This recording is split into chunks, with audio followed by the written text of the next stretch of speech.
Hello everyone, Miss Bonnez here with special guest Whiskey Dog. I'm going to help you with the first couple questions on the Epic Event final product. So what I have here is your final product that you would see on the platform.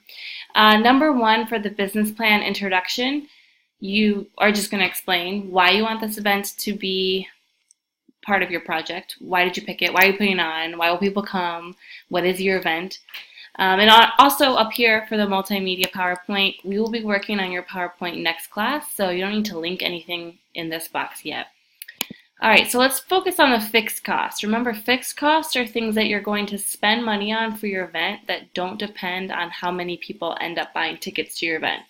So here are some examples right here. Let's pretend, for the sake of this example, let's pretend that I am planning a going away party for my friend. A big going away party. I have a friend going away abroad for a year, and we're going to do a big bon voyage party, and I'm going to go ahead and think about things like location, venue, decorations, and then food. So for fixed cost, it doesn't matter how many people come to my event, I still have to have a place where my event takes place. So that's a venue. What you should do is, in your own project, delete these examples once you're done using them as examples to help you. I don't want to see examples in your final product.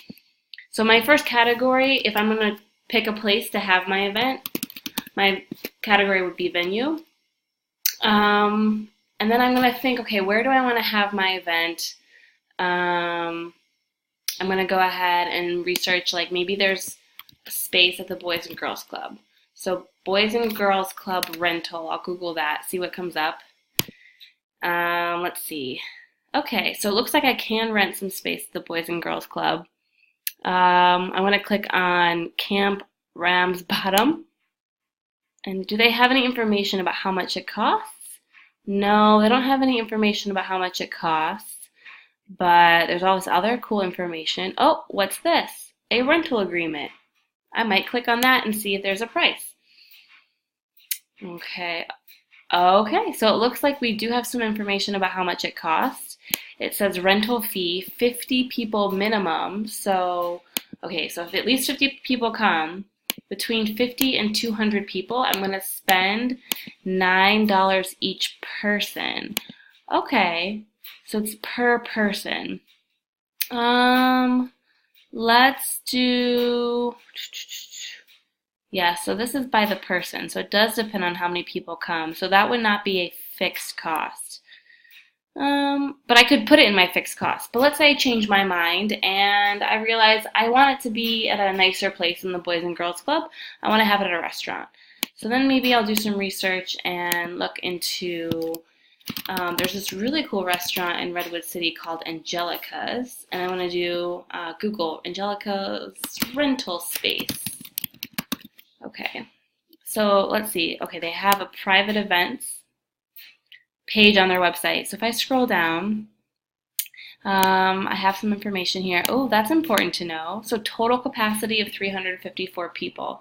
So I have to keep that in mind as I'm planning out my event and I go through the whole document. But let me see if there's a price listed.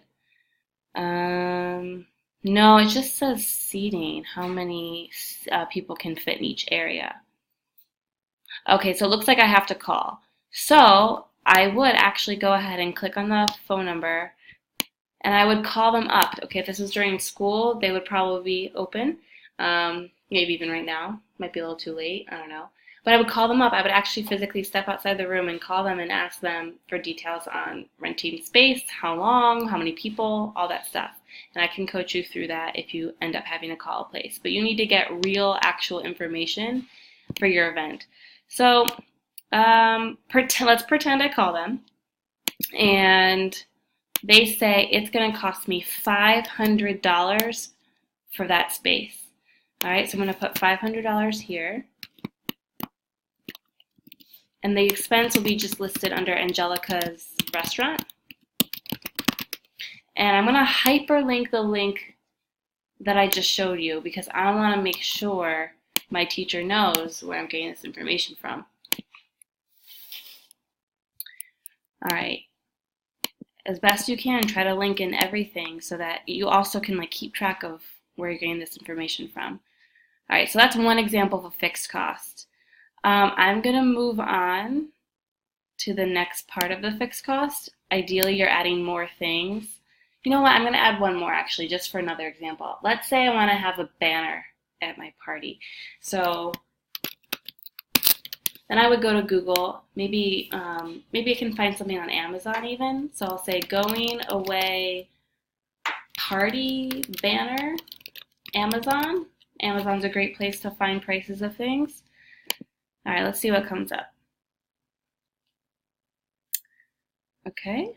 Not exactly what I was looking for. How about this? I'm just going to type in bon voyage because that's goodbye, good trip in French. Okay, perfect. I like this poster. Adventure awaits. That's perfect for my party. So I'm going to go ahead and look at the price. Okay, $14.99. Now, guys, it's okay with me if you want to round up just a penny and make it a nice $15, but if it's like $14.57, just leave it 57 cents. Okay, so I'm going to go ahead and write the expense is a banner. Again, don't forget to hyperlink. And I'm going to round that up to $15. Okay, that's cool with me.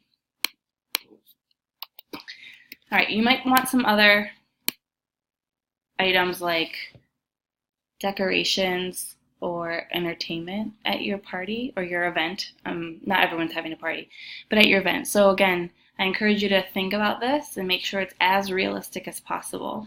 I'm making this shorter because this is just an example and this is a video and we don't have a ton of time and I want to get through other questions. So for A, this part's pretty easy, straightforward. The total fixed cost, well, $500 right here plus $15 just gives me a total fixed cost of $515. All right, assumptions. I might say something like this. So let's say it's $100 per hour. I'm just giving you a hypothetical example. If this was $100 per hour, and I'm gonna plan on spending $500, I'm obviously making the assumption that my party is gonna last 5 hours. So I'm gonna say, I assume that my going away party will be 5 hours long, and you can say, if there's a capacity, you could say, you could talk about numbers of guests, and there will not be over, what was it? It was 300 something. Okay, there are not going to be over 354 guests. 354 guests. Okay. So that's the idea of like an assumption that you're making. And I'll help you guys with these assumptions, but you probably don't even realize you're making assumptions throughout your whole planning process. I just want you to write those down. Let's go on to the variable cost. So variable costs are things that do depend on how many people end up coming. Because if I'm planning an event and I end up selling 15 tickets for my soccer tournament, and I expect 15 people to come, I'm not going to go out and buy 200 hot dogs if I'm going to sell hot dogs. I'm only going to buy, I don't know, maybe 15 hot dogs. And again, that's an assumption. I'm assuming every single person is going to buy one hot dog. So you have to keep in mind what variable costs are, things that do change and depend on how many people I expect to come versus fixed cost. So again, I'm going to go ahead and get rid of this example. All right, my first one, I'm going to do drinks. Let's say I want there to be Gatorade. All right, who doesn't love a good bottle of Gatorade? So let's go ahead. I love Amazon because a lot of the things that you might need for your event are on here. So it's a great place to start. Okay, this looks good.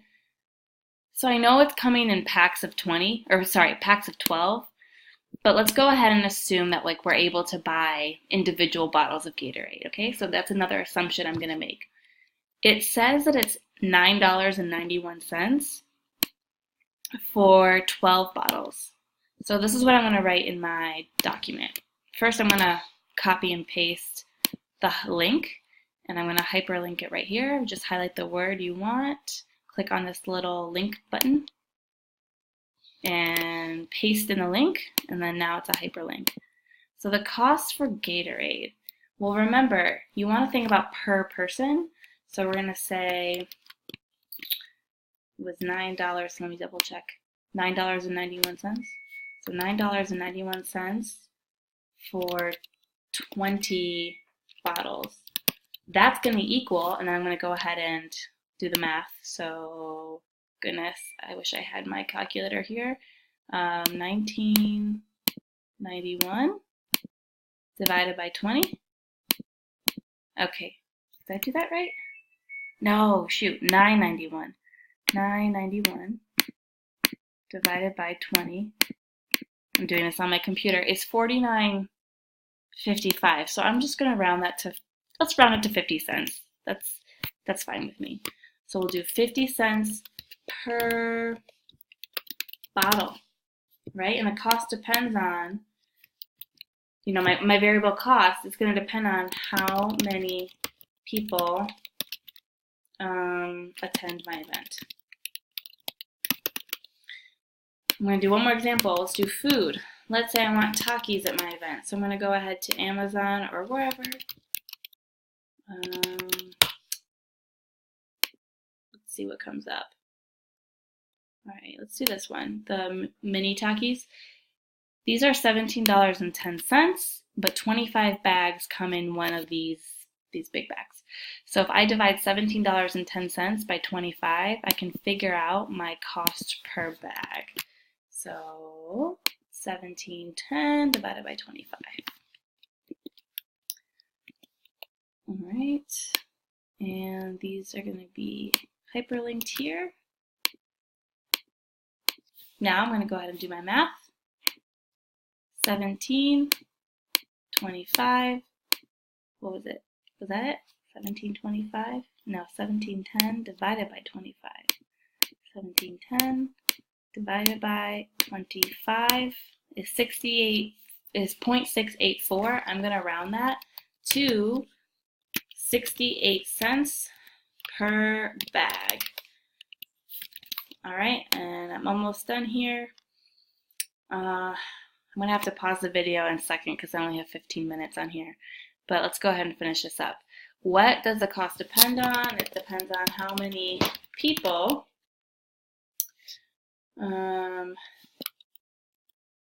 if I assume everyone's going to buy Takis, then I would say it depends on how many people attend the event. Yeah, I mean, let's go ahead and say attend the event. That's fine. Okay, let's finish it up with A and B. So my total variable cost. Now again, I'm just giving you a quick example. I expect that you have more than 2 variable costs at your event because you have more time than 15 minutes to work on this. But let's imagine I'm done with my variable cost table. This is what a table should look like. So do you see how I'm spending 68 cents per bag here and 50 cents per Gatorade bottle? So 50 cents plus 68 cents is going to give me a total of $1.18. I'm going to unhighlight that just because I like that, how that looks. Okay, what assumptions did I make? Let's go ahead and let's just assume everyone's going to buy a bottle of Gatorade and everyone's going to buy a bag of Takis. In class, I'll talk about how you can make assumptions that are a little bit more complicated or more rigorous or challenging. So, you know, in reality, like, I want this to be as realistic as possible. So if you have capacity to challenge yourself in the math, I would say, like, think about how many people you actually think would buy a hot dog or Gatorade or whatever the food or drink item is at your event. If you think 60% of people will buy that, then you need to take 60% of the price per bag or per bottle. And then you need to actually, that's going to be your variable cost. All right, I have like 17 seconds left. So here I'm going to finish this up. I assume that every guest will buy Gatorade and Takis. All right, that's like a very shortened example.